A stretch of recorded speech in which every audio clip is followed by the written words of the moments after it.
right, well, let's go ahead and get started. Welcome everyone to today's webinar, Building a Luxury Brand While Unlocking the Power of Social Good.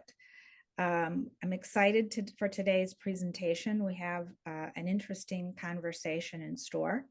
I'm your moderator, Effie McGlaris, and I'm thrilled to guide this inspiring conversation.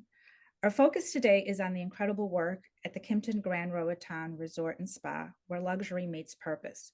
You'll first hear from the visionary behind this project, David Dashner, who redefined what luxury means by embedding social good into the heart of the resort's mission. Joining him is Dan Sifkin. Hey, Scott, do you want to switch the slide? Yep. Dan Sifkin, Executive Director of the Abundant Life Foundation, who will share real success stories from their community initiatives. We'll also hear from Scott Jordan, co-founder of Raising Spirits, on how corporate philanthropy and partnerships amplify impact. All right, let's go to the next slide.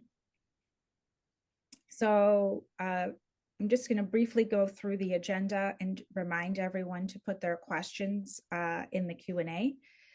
We're going to do a brief introduction to why social good matters, but then I'm going to introduce David Dashner, and he's going to talk about Grand Roatan and Abundant Life Foundation, sustainable tourism initiatives at Kimpton Grand Roatan, and then success stories through Abundant Life's work transforming communities through social good.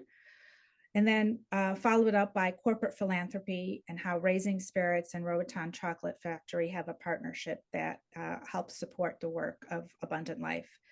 Then we'll have some actionable takeaways from each of our presenters, and we'll allow some time for questions and calls to action. Okay, next slide, Scott.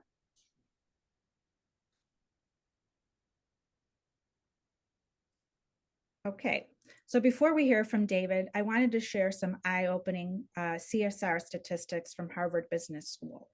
77% of consumers are motivated to purchase from companies committed to making the world a better place. 73% of investors state that efforts to improve the environment and society contribute to their investment decisions. And 95% of employees believe businesses should benefit all stakeholders, not just shareholders. And that includes employees, customers, suppliers, and the communities they operate within. It's important to note that shifting consumer and investor expectations, there's more of an emphasis on authenticity and tangible impact, which resonates more than traditional CSR campaigns. So with that, if we want to go to the next slide, Scott, I would like to introduce David Dashner from who established the Abundant Life Foundation before he launched the Kimpton Grand Roatan, and start the conversation of what inspired you to focus on philanthropy first, and how has that shaped your approach to creating a luxury brand? Well, thank you for the invitation, being a presenter here, Effie and Scott. It's a marvelous opportunity. And thank you for that question. And let me give you a brief history on my personal journey to Roatan. And it happened about 10 years prior to my 2006 arrival on the island. Professionally, I'm in the oil and gas exploration business in Austin, Texas, in my 45-year career. In 1996, I had a defining moment that occurred in my life when I attended an intensive, high-impact program called Discovery Programs, which is now positioned in Austin, Texas. And it's still running today, and they're doing great work. The program is designed by Dr. Phil McGraw to help people overcome self-defeating behaviors and limiting beliefs about who they are so they can be fully engaged in the game of life. At the conclusion of the program, you get a purpose statement or a mission statement that gives you a main target. Mine is to be a beacon of possibility into the darkness of the developing world. And at the moment, I had no idea where that would take me. I was a volunteer and a facilitator at Discovery Programs for more than 20 years.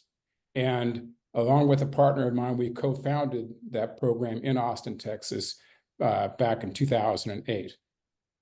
This experience really solidified my mission and drive and inspiration to want to do something significant to impact the world. 10 years after my this defining moment, our family landed in Roatan by invitation of a friend, and we started doing some basic philanthropy and some education and some other things. Ultimately, we moved our family foundation, Abundant Life Foundation, to focus really on Honduras.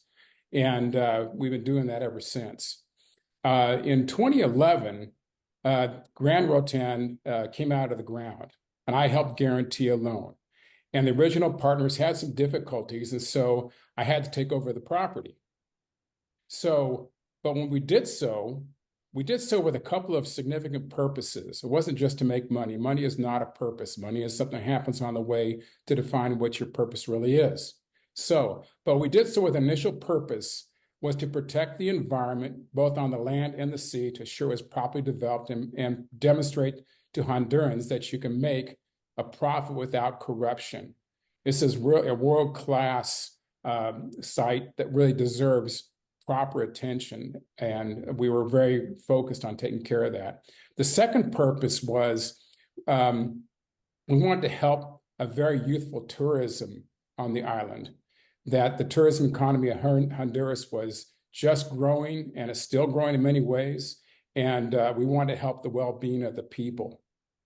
So to do so, we had to expand the property to a full conference resort with a worldwide brand that guests would recognize and come from around the world and feel safe to travel to.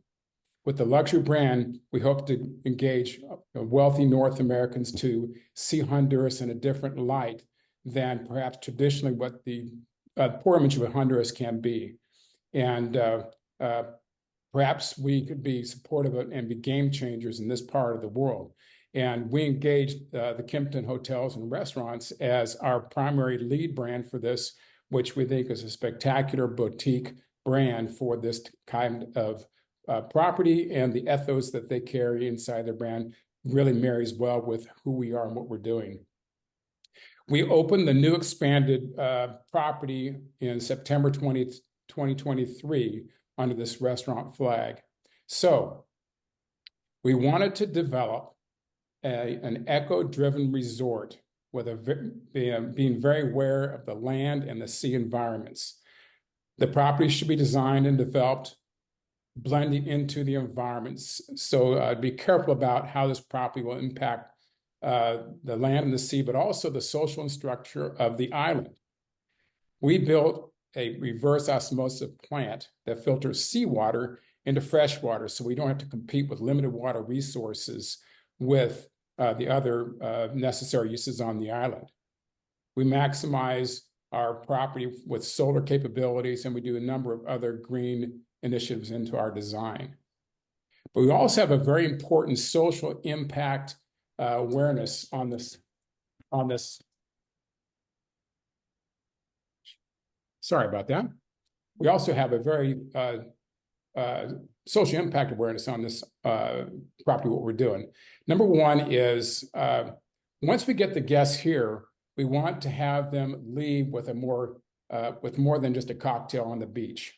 We think we have a responsibility to ourselves, but also for the country of Honduras to really introduce them to who we are and what this island's really about. We want to show the natural beauty of Honduras the way they have never experienced or have heard of it before. We do this through several initiatives, which is the biggest is honoring the initial cultures island of the Pesh. They are deeply blended into our destination, the spa, with much information about who they are. They are a diminishing community in this part of the world, and they need awareness and familiarity with who they are and how they're involved with their relationship with the country of Honduras. The second thing is our Abundant Life Foundation connection. Finally found it absolutely necessary that we blend into the social culture and fabric of the island. That has become very hands-on with our property in the work we're being conducted through the Abundant Life Foundation. People should be a part of their changing social economic climate. Help them feel part of that change that's happened that will forever change their island.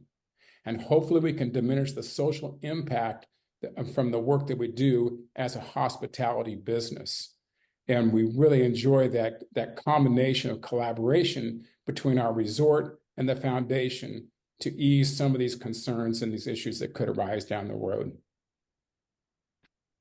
So, David, I just wanted to highlight something right here. We're looking at a picture of the spa, and it is a luxury spa from all outward appearances. But you and your wife, Brenda, infused a lot of that spa with the culture of the indigenous people that once occupied that island. And so, how in the world of luxury hospitality has that been received as far as the attendees and the guests at that spa? Well, they really obviously really appreciate it, and they really acknowledge the importance of this other important indigenous group, and they really enjoy the flavor of it. Instead of this clinical spa, you have something that is engaging, is interesting. You can see the passion we have for these people in the spa, and it's been very well received. And I think you're also, some of the spa treatments are incorporating certain elements from their culture. Is that true? Correct. We named a lot of the treatments after various part of the culture of the Pesh, and a lot of the treatments also come, and we also have provided various goods that they have embroidered, and we sell them at our gift shop. Great. Now, these are some of the initiatives that you're doing, above and beyond. Let's go to the next slide, Scott, and talk about some of the key programs that are based on sustainability that are specific to the Kimpton property itself. And so, Yes. David, you wanted to touch on some of these. Sure. So I touched on some of this already.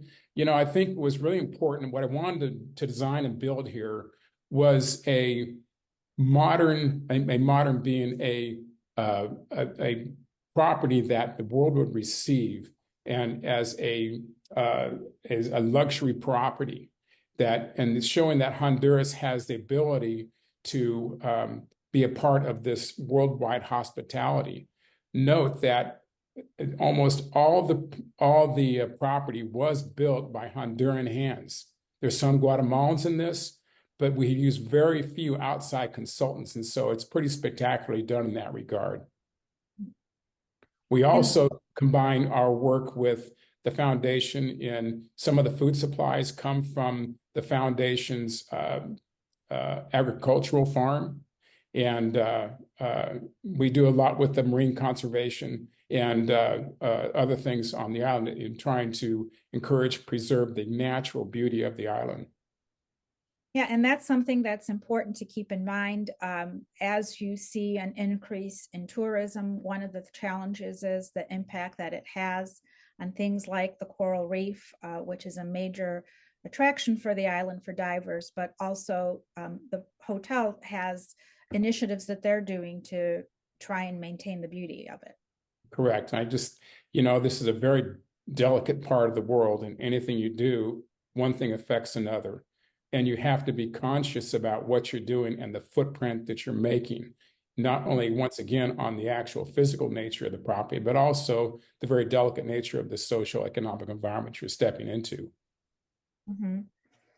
Great. And I would love to also hear some of the initiatives that Abundant Life has been doing. So I don't know if Dan, if you're want to share a little bit about Abundant Life so that our guests know what the organization is about.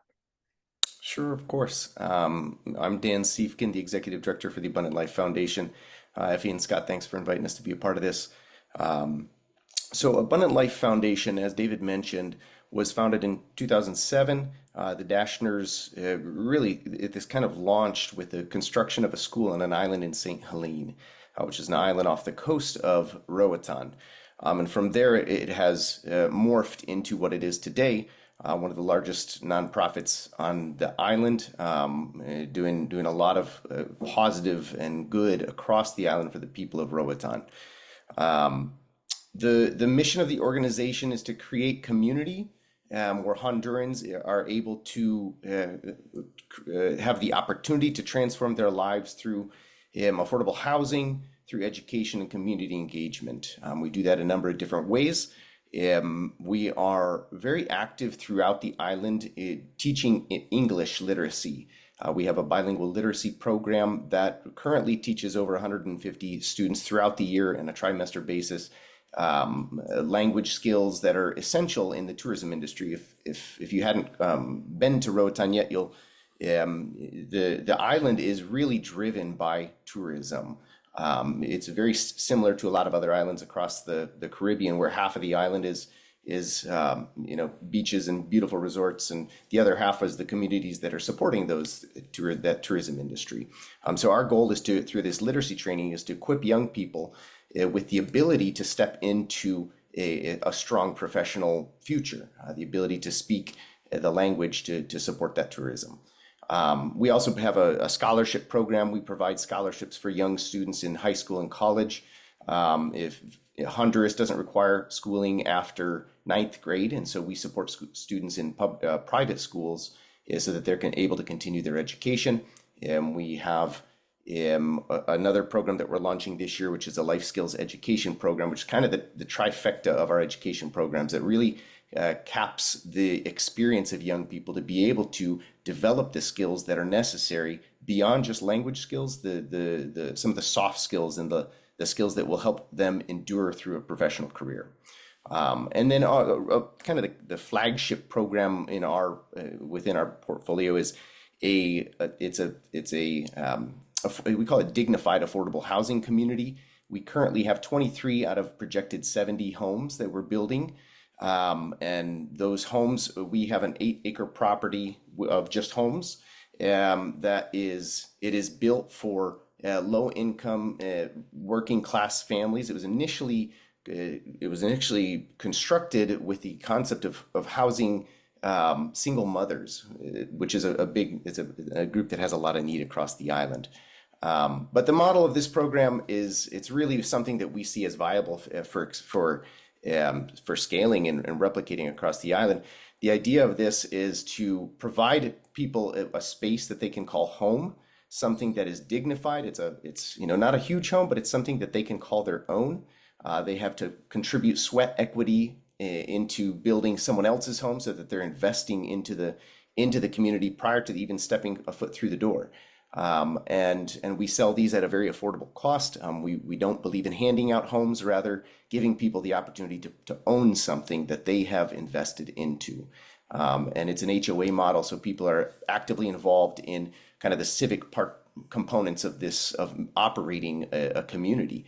And it's been just a beautiful space. We have some wraparound services, financial training, a library and computer lab, and community park, which is it's really kind of the first of its kind across the island that's supporting young people with after school activities, just a safe space for the community to gather, which is again, we may be very used to that here in the States, but that's not a common thing in Honduras. It's just a safe gathering space for families.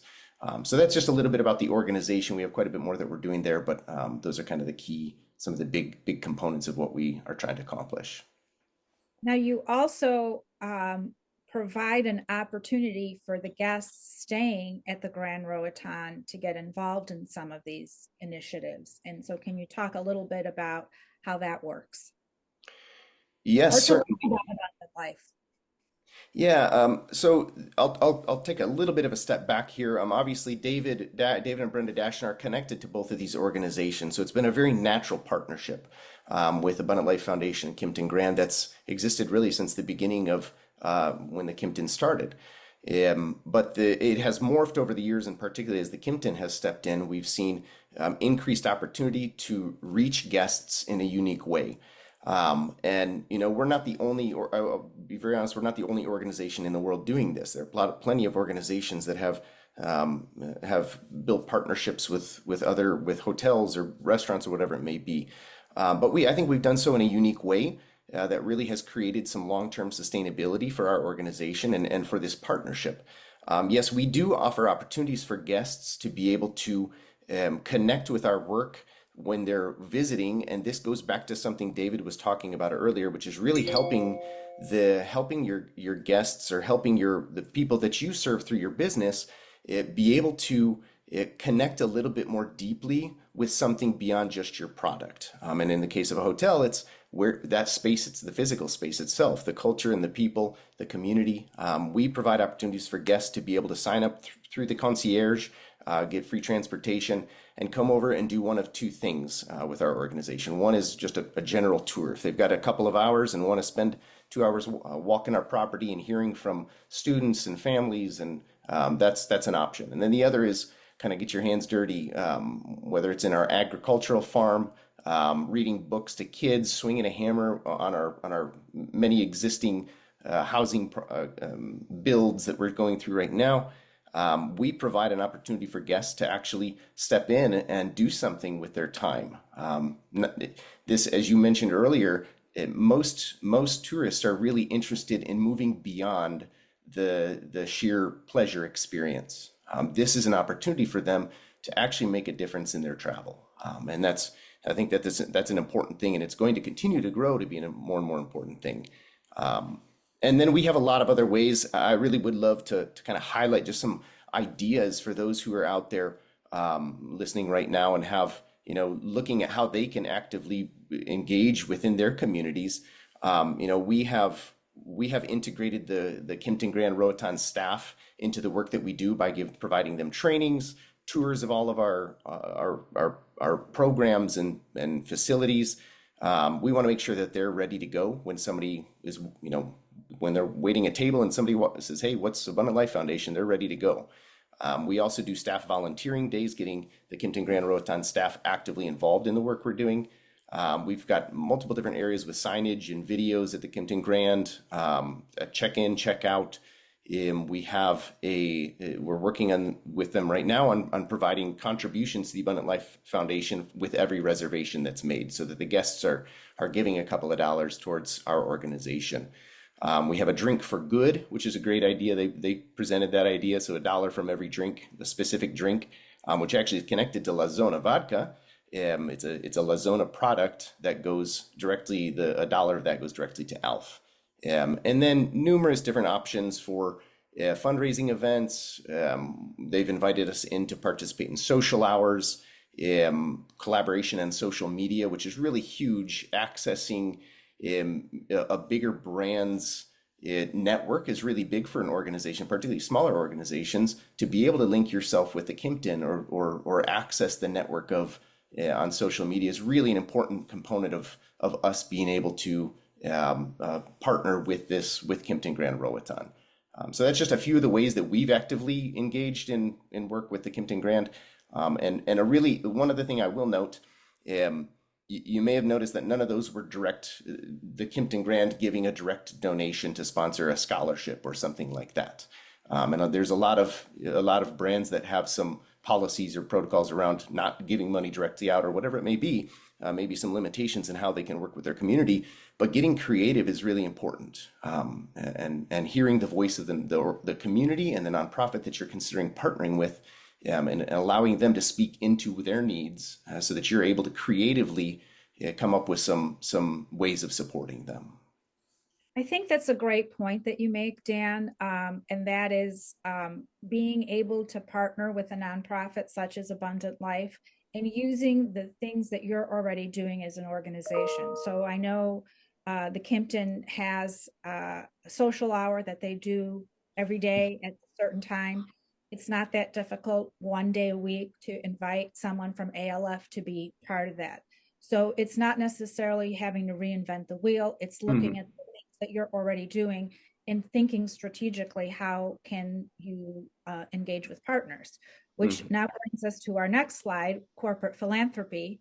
And I would like to introduce Scott Jordan from Raising Spirits and share a little bit about the corporate philanthropy you've developed with ALF and with Kimpton.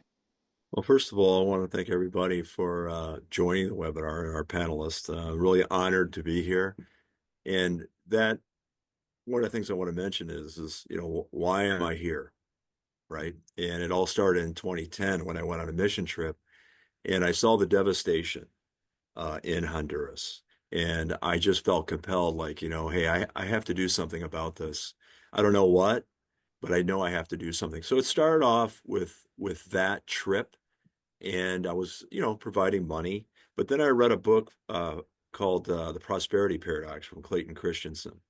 And he had talked about that the only statistically, empirical way to make a difference in a third world country is to build a business, because it employs the people and the farmers, gives people purpose and drive, right?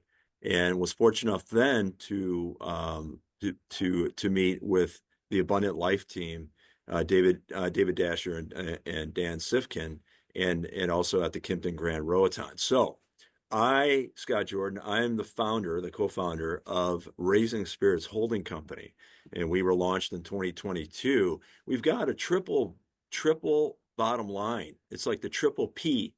It's the planet, be sustainable, profit, reward investors, people, be accountable. So how are we going to execute on the people side and the be accountable? Well, one of the ways to do it is, and by the way, we didn't come up with this. Patagonia, Intelligentsia Coffee here in Chicago. It's called corporate philanthropy. And why is corporate philanthropy important? And the reason it is important is that it's a sustainable vehicle for funding 501c3s. Typically, what you'll find is self-funding. Somebody of means like David that puts his own resources in. It's also donations, but those are susceptible to different factors that can interrupt funding. For example, economic downturns affect donations. Succession planning and families have different focuses with a self-funding model. So you can see here the corporate philanthropy definition. It refers to the voluntary actions undertaken by a company to promote social good, often through financial donations, in-kind contributions, or employee volunteer programs. So Raising Spirits, the holding company, is the company in Roatan. It's actually in Colmy-Agua as our headquarters, our manufacturing headquarters, is the maker of a unique vodka made out of sweet potatoes in unique flavors, with a percentage of the revenues going to Abundant Life Foundation. But here is the key. This is what's so interesting, is that Roatan is one of the major cities on the bus tours, on the cruise ships. And our valued partner, Roatan Chocolate Factory, you'll see the photos on your right-hand side, they play an integral role. Vidal runs and Jody run an incredible operation. They're the most popular tourist destination on the entire island, making chocolate out of cacao from some of the most world-class regions, including La Mosquitia in the biosphere in eastern Honduras. And so we have the opportunity to sell our cacao vodka, and have lived in Miami last year. The espresso martini is the #1 mixed drink, and we're focused on making the cacao martini the #1 drink in the United States. I'll also, just in closing, I want to shout out to Kimpton, because when we talk about drink with a purpose or drink with a cause, we are really blessed that the Kimpton organization has embraced our mission, our purpose-driven mission, with David Dasher, Dan Sifkin, Vidal, to take us to the next level. And actually, one last thing I want to talk about is, if anybody on the call has an opportunity, is to read the book, Waking the Sleeping Giant, because Jay Keels actually is on the call with Grupo Punta Cana, and talk about setting the bar high for all of us. It's amazing. It's amazing. So anyway, a lot of enthusiasm here, guys, but that's what infuses our whole organization, is making a difference, educating, housing, feeding through corporate philanthropy. Great. Well, thank you, Scott. That was inspiring to hear of a mission-driven brand that is a partner with ALF and with the Kimpton. So I want to take this back now to each of the presenters. you've each had different journeys. You each are obviously very passionate about what you do. And I'll start with David, kind of like your key takeaways or lessons learned through this experience and what you want people to walk away from this webinar with. Yeah, and so first I forgot to mention that some very important that we're the second largest private employer on the Rotan, and we have 265 employees. Only 5 of those are from outside Honduras, and That's so right. we're almost all Hondurans. They have a natural gifting of great hospitality hearts. They're very talented, very they work very hard for what they do, and we're very proud to present them to the world also, and they take care of our guests very well. I think one of the keys to this thing, I think that Effie brought up very early in this webinar, and that was talking about how you deliver an authentic CSR initiative, and how do you practically do that? Because we've been doing these initiatives now for 20 plus years for organizations and stuff, but they've gotten kind of usual or typical. They're not really that engaging, and you're finding the guest experience now expect a lot more than passing some money on down the street to somebody, but they're expecting more. What does that look like, and how do you go about doing that? And so I know there's some people here interested in, how do I take, it's great that we can do this in Honduras, but how can I do it where I'm at in my part of the world? And so one thing is, if you're involved with an organization that wants to do some CSR initiatives, we've already said this once, and I want to support and underscore this, that you align yourself with an existing organization that fits your corporate mission and your heart and your passion for your organization to do good in the world. And so you don't have to go out there and do it on your own. There's some organizations that are doing really great things and really helping the world. They need your help, but not just some money here and there. They could use some people who are getting the word out about what they're doing. They need some information, help in practical experience and work in the things they're doing and all that. And so it's very important that also that we do a lot to engage our employees and staff with the Abundant Life Foundation. They paint, they come read to kids, they help the property. We want all these employees who are of their island get connected with it. We need to have this relationship with the island that is real and authentic. And if we're real and authentic with the island, we're going to probably be real and authentic with our guests. And our guests have acknowledged that, and they really appreciate that. And so we ask these organizations, I think one of the key things that when the success of these CSR initiatives is these organizations are making sure that they're just not doing handouts to everybody, that they have real chips into the game. And even the poorest people we have in our organization are asked to give something back, whether it's work effort or whatever the case may be. But they get strong and they get the dignity when they are able to participate in their giving round and stuff. We are not here to change, to fix, or to Americanize the people of this country. We're here to enhance their natural gifts and talents because they got what it takes to make it work. And through our organization, we're doing that. I think through your organization, that same kind of initiative, don't fix or change anybody, but just trying to support them, encourage and strengthen them from the organizational level all the way through to the people they're helping. And so a good mission for any organization is going to start with the individual who's working there. And that's you who might be listening. And if you're learning to shoot a bow and arrow, you can't just shoot arrows into the wind. You have to have a target. And that target should be identified through your purpose statement or mission, or as Simon Sinek would say, your why. Develop your why and understand why you're in business, and making a profit is not the why. Making a profit is the result of your why, of your focus on your mission. And when you're doing that, then you're going to be a lot more authentic in your delivery to the people. When you have your own personal mission statement that you're involved in your organization, you're beginning to flavor your organization and your outline activities with who you are. And an organization is a summation of all the staff and the people of that organization. They should be involved and have their own understanding of who they are and what they want to give back to the world. You can deliver as many ways you can get your personal mission statement or your purpose statement is a great first step in trying to get authentic CSR. One is going through the intensive program through Discovery Programs in Austin, Texas. They're on the web. You can catch up to them there. There's several good books on it, but there's also a simple way to do it. You can do an exercise we'll do at the program, and that is to write your epitaph. What I'm saying is develop your target. What's your legacy? What do you want it to be?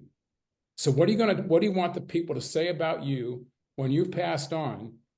What do they want to say about you? And that is your target, a good place to start. And it'll make you more authentic, make you real focused, and then you can be more successful in driving your organizations. Thank you. Great. Thanks, David. And what we'll do is some of the resources that David mentioned, we'll include them in the email we send out with the recording, because I think those are really amazing tools that people should avail themselves of. And then Dan, anything that you would like to share? I think you're on mute. There we are. Yes, of course. Thank you so much. There's been a lot that's been said today, a lot of great info from David and Scott, and I'll just reiterate a couple of things here.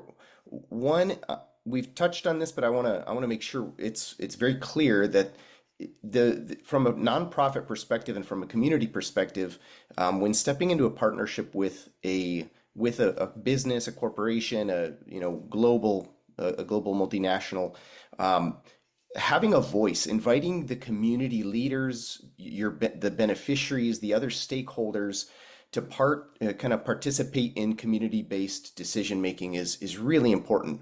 There are organizations or businesses that have come out and said, here's what we want to do, and they'll step into their community and say, we're going to do it. Now that could possibly work, and some organizations do create their own foundations that are that are really wonderful and doing good things. But it has to start with the community itself. What are the needs that the community is expressing? It's a little bit of extra legwork to invite people to the table, but it's really beneficial in allowing your business or your corporation to do good, because you're not just doing what you want to do, you're responding to an actual and lived need. So I work in the nonprofit sector, but really love the way that the Kimpton Grand has worked with Abundant Life Foundation, in that it has been very responsive in inviting our organization in and the people that we work with into those conversations. We started with kind of just brainstorming. What do we need? What do they have to offer? And how can we link those two things together? And then not just at the beginning of the process, but throughout. So open and regular communication is important. If you pick a community partner or a partner that, it could be an international partner that shares your mission, invite them to regular meetings, invite them to communicate with you on whether things are working, if there's something else that has, increased in a need area, and how you might be responsive to it. And then secondarily, I would say think outside the box. It's really easy for companies, and David mentioned this before, for companies to say, hey, we're giving money to this organization and that's it, right? That's where we've checked off that CSR box. We can put that on our website and we're good to go. Well, sure, money is an important thing for nonprofits to operate, but there's so many other things that are necessary, right?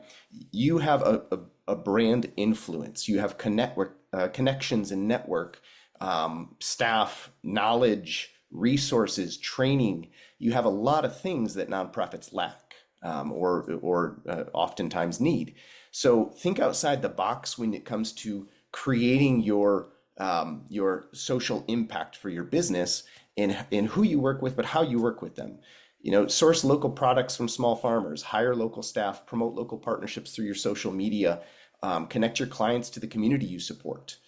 Collaborate with nonprofits or your community on events. Conduct kind of research in the market for how you might be able to connect your market to the communities to support their needs. So there's just I would encourage y'all, there's a lot of ways that your organization can be involved, and it goes beyond just writing a check on a monthly basis. I think what you're saying is there's no off-the-shelf solution. It requires No. work, and it requires, to be authentic, at least, it requires the participants on both sides, both the corporation and the charity, to have a dialogue and to determine what the needs are, and to also think outside of just monetary donations. Mm-hmm. Agreed, 100%. And again, I'll reiterate something that Scott mentioned, a book he mentioned earlier, Waking the Sleeping Giant, and it's filled with ideas. Jake's done a wonderful job of articulating his experience and how it's gone beyond just the standard CSR program and how it can be done successfully. So Scott, do you have anything you would like to add as far as collaborating for businesses that have a product like yours? I think what's most important is to identify with brands and work with brands that share your values, that share your vision, share your purpose. I have the privilege of working with Dan and David and Brenda and Vidal and Jody at Rotan Chocolate Factory, but also Atucan, a chocolate premier chocolate maker down in Comayagua, and our staff. But we're picking partners. Dan's picked a partner, David picked a partner, but we're all aligned. We're all aligned to do what? To change the lives of disadvantaged Hondurans, and eventually it could be Central Americans in the Northern Triangle. It could be like the Bangladesh model, the microfinance model. So we're really privileged. But my recommendation is to pick partners and brands that you're really aligned with your goals. And David, I have a question for you, because right now everyone's looking at the beautiful pictures of the resort overlooking the Caribbean. They think like, wow, this is great. This guy has a great life. But was your journey easy getting here? It's extremely difficult to work outside our borders anywhere in the world. And but the journey is filled with blood, sweat, and tears.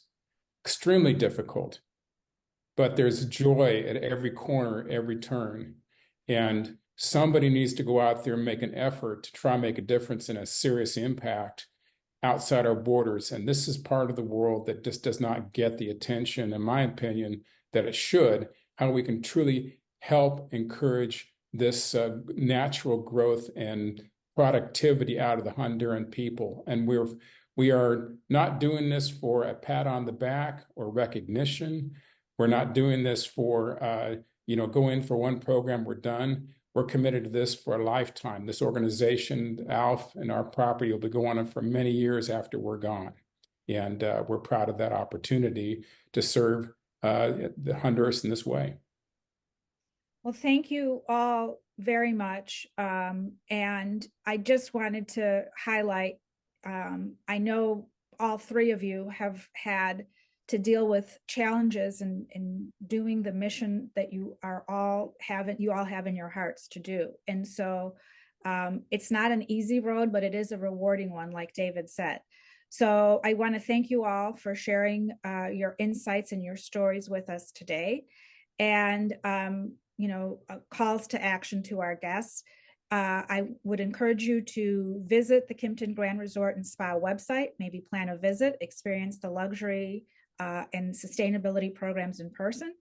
Also learn about the Abundant Life Foundation and how you can get involved in transforming lives, and connect with Raising Spirits to learn how corporate partnerships can amplify social good. Together, we can build luxury brands that are also purposeful and impactful. So thank you all for attending today. Have a wonderful day and enjoy the holiday season.